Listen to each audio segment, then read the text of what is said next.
1000 सूर्यग्रहणा समान आणि 1000 अमावस्या केलेले समान यावेळेस येणारी अमावस्या आहे. म्हणजेच 3 वर्षानंतर अमावस्या जी येते तिला अधिकम अधिकस्य असं महत्त्व असतं, बरोबर. कारण या अधिक महिन्यामध्ये येणाऱ्या अमावस्याला अधिक महत्त्व असतं, कारण या महिन्यातील अमावस्या ही पुरुषोत्तम मासामध्ये येत असतेच. म्हणजेच हा संपूर्ण महिना भगवान विष्णूंच्या नावे समर्पित आहे. संपूर्ण महिना भगवान विष्णूंना समर्पित असल्यामुळे आपण ज्या काही सेवा केलेल्या असतात त्या फलद्रूप होत असतात. आणि 1000 सूर्यग्रहण म्हणजेच 1000 सूर्यग्रहण, सूर्याची ऊर्जा किती असते तुम्हाला देखील माहिती आहे. एवढी ऊर्जा असणारी अमावस्या, त्याच पद्धतीने 1000 अमावस्या, आत्तापर्यंत जेवढ्या अमावस्या झाल्या तेवढ्या 1000 अमावस्यामध्ये ही एक अमावस्या मोडली जाते. म्हणजे बघा, आपल्याला या दिवशी काय करायचं आहे, पितरांची सेवा करायची आहे. 15 जून रोजी आहे अमावस्या, तुम्हाला सगळ्यांना माहिती आहे. आता यामध्ये देखील जमलिंग असेल की 14 जूनला करायच्या की 15ला करायच्या, कारण 14ला अमावस्या सुरू होते. 14ला अमावस्या सुरू होते 12:20 नंतर, दुपारी 12:20 अमावस्या सुरू होणार आहे. आणि 15 तारखेला सकाळी 8:24 ही अमावस्या असणार आहे. तर सगळ्यांना असा प्रश्न असेल की 14 तारखेची अमावस्या करायची की 15 तारखेची करायची. तर 15 तारखेला अमावस्या आहे. 15 तारखेलाच तुम्हाला मी ज्या काही सेवा सांगणार आहे त्या सेवा तुम्हाला करायच्या आहेत. नाही शक्य 15 तारखेला, 14 तारखेला तुम्ही संध्याकाळी जरी सेवा करू शकत असाल तर 14 तारखेला जरी या सेवा केल्या तरी देखील चालणार आहे, कारण हा काळ अमावस्येचा असणार आहे. आता 15 तारखेची ग्राह्य धरली जाते, कारण सूर्यदेवतांनी बघितलेली तिथी म्हणजेच सकाळी म्हटलं तर 15 तारीखच येते, बरोबर. उगवत्या सूर्याबरोबर जी काय अमावस्या येते ती म्हणजेच 15 तारखेची अमावस्या.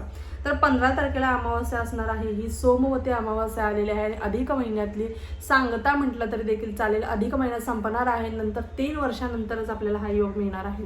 आपण पितरांची दरवेळेस सेवा करत असतो. दर 6 महिन्यातनं काही ना काहीतरी योगावरती आपण पितरांची सेवा करत असतो.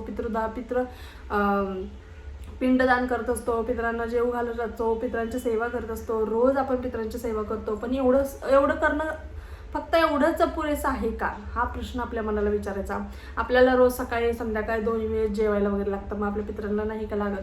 आपल्या घरामध्ये आतापर्यंत जर तुम्ही कोणतीच सेवा केली नसेल, किंवा बघा आपल्या घरामध्ये पितृदोष आहे, त्याच पद्धतीने भूत प्रेत पिशाच बाधा आहे, वाईट बाधा आपल्या घरामध्ये थाट मांडून बसलेली आहे, निगेटिव्हिटी आहे, आजारपण आहे. एखादं असं काम असतं की ते आता होईल अशा मार्गावरती असतं, पण ते काम देखील होत नाही. म्हणजे असं वाटतं की आता झालेलं आहे, सगळं संपलेलं आहे, फक्त एवढंच नकभर काम राहिलेलं आहे. ते काम झालं की आपण यशस्वी ठरणार, आपण यशस्वी होणार, आपल्या प्रयत्नाने यश येणार याच्यामध्ये, असं आपल्याला वाटत असतं. पण कुठेतरी तिथेच ठिणगी एक पडते आणि सगळं काम निष्फळ होऊन जातं, आपल्याला त्याच्यामध्ये यश मिळत नाही. असं देखील होतं. तर असं का होतं, पितरांचा जो आशीर्वाद आहे तो आपल्या डोक्यावरती नसतो, त्यांच्या आशीर्वादाचा हात आपल्या डोक्यावरती नसतो. पित्र नाराज असतात, आणि पितरांना जर खुश करायचं असेल या दिवशी तर आवर्जून करायचं आहे. आता पुरुष तर करत नाहीत कोणत्या सेवा, भरपूर आहेत पुरुष आपले दादा, ते करतात सेवा, पण काही पुरुष करत नाहीत.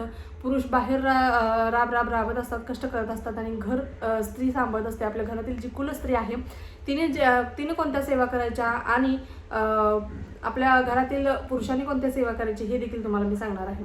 तर काय करायचं आहे तुम्हाला, तुमचं जे किचन आहे, तुम्हाला 2 उपाय सांगणार आहे ज्यामुळे आपले पित्र खुश होतील, पितरांचा आशीर्वाद आपल्या घरामध्ये राहील. घरातील निगेटिव्हिटी, वाईट बाधा, भूत प्रेत पिशाच बाधा, करणी बाधा कोणी केली असेल ती सुद्धा पितृ जर प्रसन्न झाली आपली, ती सुद्धा ते काढून टाकतात. त्याचा प्रभाव देखील ते आपल्या डोक्यावरून कमी करत असतात. आणि त्याचा जर प्रभाव तुम्हाला कमी करून घ्यायचा असेल, आपल्या पितरांना खुश करायचं असेल, तर तुम्ही आवर्जून हा उपाय करा. तुम्हाला जो मी उपाय सांगणार आहे, बघा काय करायचं आहे. आपलं किचन आहे, किचन ओट्यावरती किंवा किचनमध्ये तुम्ही कुठेही एक तांब्यावरून पाणी ठेवायचं आहे, पाणी गच्च भरून घ्यायचं आहे. आणि ही सेवा करताना शक्यतो डोक्यावरती काहीतरी पदर वगैरे घेतला तर चालेल, कारण त्यांचा सन्मानपूर्वक आपल्याला प्रत्येक गोष्ट करायची आहे. आपल्या डोक्यावरती पदर घ्यायचा आहे, तिथे पाण्याचा तांब्या भरून ठेवायचा आहे किचनमध्ये, त्याच्यावरती एक प्लेट झाकून ठेवायची आहे. आणि त्याच्या बाजूला तुम्हाला एक दिवा घ्यायचा आहे. आता तुम्ही मातीची पंती घेऊ शकता किंवा घनकेचा दिवा बनवला तरी देखील चालणार आहे. त्याच्यामध्ये तिळाचं तेल टाकायचं आहे, बरोबर. तिळाचं तेल टाकायचं आहे आणि तुम्हाला तो प्रज्वलित करायचा आहे. कोणतंही कार्य करताना सगळ्यात अगोदर भगवान विष्णूंना प्रार्थना करायची आहे, ओम नमो भगवते वासुदेवाय नमः. किंवा प्रार्थनेशिवाय कोणतीच सेवा फलित होत नाही, एवढं लक्षात घ्या. त्यामुळे ही सेवा करण्या अगोदर भगवान विष्णूंचं स्मरण करायचं आहे. आणि पितरांच्या स्मरणार्थ आपण पितरांना खुश करण्यासाठी, किंवा पितरांचा कुठेतरी प्रभाव जो आहे आपल्या डोक्यावरती, ते कुठेतरी नाराज आहेत, यासाठी आपल्याला आपल्या किचनमधून सुरुवात करायची आहे. किचन ओट्यावरती तुम्हाला किंवा किचन ओट्यावरती ठेवा शक्यतो. तुम्हाला तांब्यावरून पाणी ठेवायचं आहे आणि ती पंती प्रज्वलित करायची आहे. पंतीच्या खाली काहीतरी तांदूळ किंवा फुलांचे असं घालायचे आहे तुम्हाला. ते पाणी पंती तिथे प्रज्वलित करायचे. तुम्ही सकाळ संध्याकाळ दोन्ही वेळेस केलं तरी देखील चालणार आहे. नंतर 16 तारखेला सकाळ उठून ते पाणी तुम्ही तुळस सोडून दुसरं कोणताही झाडाला घालायचं आहे. एवढे एक काम करायचं आहे. त्यामुळे पितरं आपली शांत होतात, पितरं आपले प्रसन्न राहतात आणि पितरांचा आशीर्वाद देखील आपल्यावरती राहतो. आपण कोणतीही पूजा वगैरे करताना बघा ओम पितृदेवताभ्यो नमः असं देखील म्हणत असतो. तुम्हाला देखील माहिती आहे पितरांचा प्रत्येक पूजेमध्ये प्रत्येक कार्यामध्ये आपण पितरांचा आशीर्वाद घेत असतो. तर पितरांना अजिबात विसरायचं नाही आहे. नंतर दुसरी गोष्ट म्हणजे आपला नारळ आहे. नारळाच्या आतली जी कवटी आहे, आता आपण आतला जी नारळ घेतो, आतला जो नारळ आहे पूर्ण नारळाचा गोल भाग जी वाटी मिळते फुटलेली नाही, पूर्ण नारळाचा गट्टू, तो गट्टू लागणार आहे. थोडासा वर्ण कापायचा थोडासा, आणि त्याच्यामध्ये तुम्हाला मी ज्या ज्या वस्तू सांगणार आहे आता ही गोष्ट सुद्धा घरातील कुलस्त्रीनेच करायची आहे. काय करायचं आहे, त्याच्यामध्ये गव्हाचं पीठ घालायचं आहे. पितरांना प्रसन्न करायचं आहे, त्यांना काहीतरी घास द्यायचं आहे. तर त्या अशा वेळेस हे करा तुम्ही. नारळाची ती वाटी घ्यायची आहे पूर्ण असेल ती, आणि शक्यतो भेटेल बघा अख्खी वाटी. किराणा मालाच्या दुकानामध्ये गेला तर तुम्ही अख्खी वाटी मागितली नारळाची तर अख्खी मिळते. अख्खी वाटी घ्यायची आहे. थोडीशी वरून थोडीशी कापायची आहे, म्हणजे त्याच्यामध्ये ते तुम्हाला जी सामग्री सांगणार आहे म्हणजे तुम्ही ते ॲड करू शकाल. त्याच्यामध्ये गव्हाचं पीठ टाकायचं आहे. गव्हाचं पीठ नंतर थोडंसं तुम्हाला थोडी साखर टाकायची आहे. त्याच्यामध्ये थोडेसे काळे तीळ टाकायचे आहेत आणि 1 चमचा तूप टाकायचं आहे. हे सगळं मिक्स करायचं आहे आणि ते जे थोडंसं कापलेलं होतं वरून नारळ त्याचं तोंड बंद करायचं आहे. आणि तुमच्या जवळपास कुठेही पिंपळाचं झाड असेल तर पिंपळाच्या झाडाखाली ही वाटी ओम पितृदेवताभ्यो नमः त्यांच्या स्मरणार्थ आणि ओम नमो भगवते वासुदेवाय नमः असं म्हणून तिथे तुम्हाला ती वाटी ठेवून घरी माघारी यायचं आहे. एवढे एकच कार्य करायचं आहे महिलांनी, बरोबर, आवर्जून करायचं आहे. आता पुरुषांनी आवर्जून काय करायचं आहे बघा. आपल्या घरातील सर्व पुरुष मंडळींनी आपल्या पितरांच्या स्मरणार्थ आपल्याला ही सेवा करायची आहे. एक तांब्यामध्ये पाणी घ्या. पाण्यामध्ये काळे तीळ टाकायचे आहेत आणि तुमच्या घराच्या बाहेर गेल्यानंतर पहिलं जे पिंपळाचं झाड दिसेल तुम्हाला, आता भरपूर तुमच्या घरासमोर 1, 2, 3 पिंपळाचे झाड आहे तुम्हाला माहिती आहे, पण तुमच्या दृष्टीला पहिलं जे पिंपळाचं झाड पडेल त्या झाडाला पितरांच्या स्मरणार्थ तुम्हाला ते पाणी घालून यायचं आहे. एवढं लक्षात घ्यायचं आहे. पण तुमच्या दृष्टीस पहिलं जे झाड पडेल त्याच झाडाला तुम्हाला घालायचं आहे.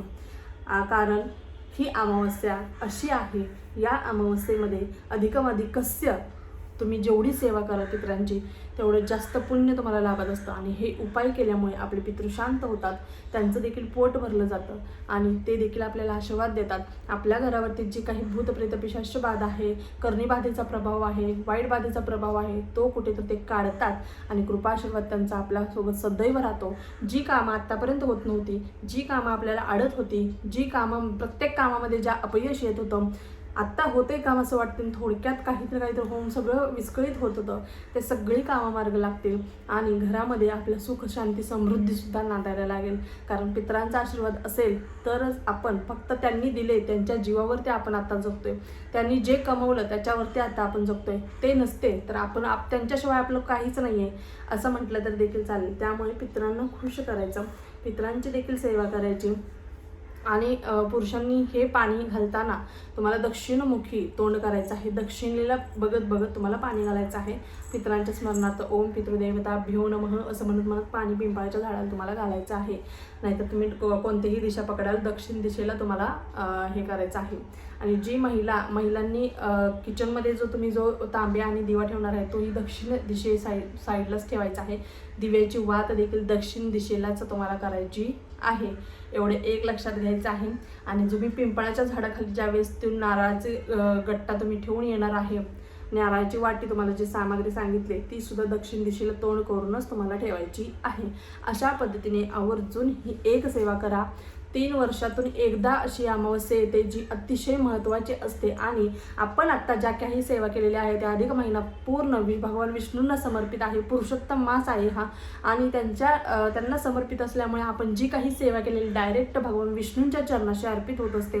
त्यामुळे आपल्या कोणतेही सेवा निष्फळ होत नाही, त्या सेवेचे फळ मिळते.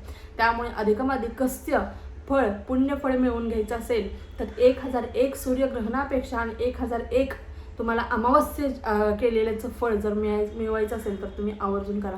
दर अमावस्येला जर तुम्ही हे करत गेला तर तुम्हाला कोणताही प्रकारचा पितृदोष राहत नाही.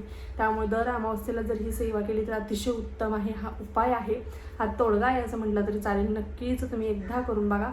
तुमच्या जीवनामध्ये थोडा का होईना तुम्हाला वेगळा फरक जाणवायला लागेल. आज जे काम होत नव्हतं ते देखील व्हायला सुरुवात होईल. त्यामुळे नक्कीच हा उपाय करायला अजिबात विसरायचा नाही आहे.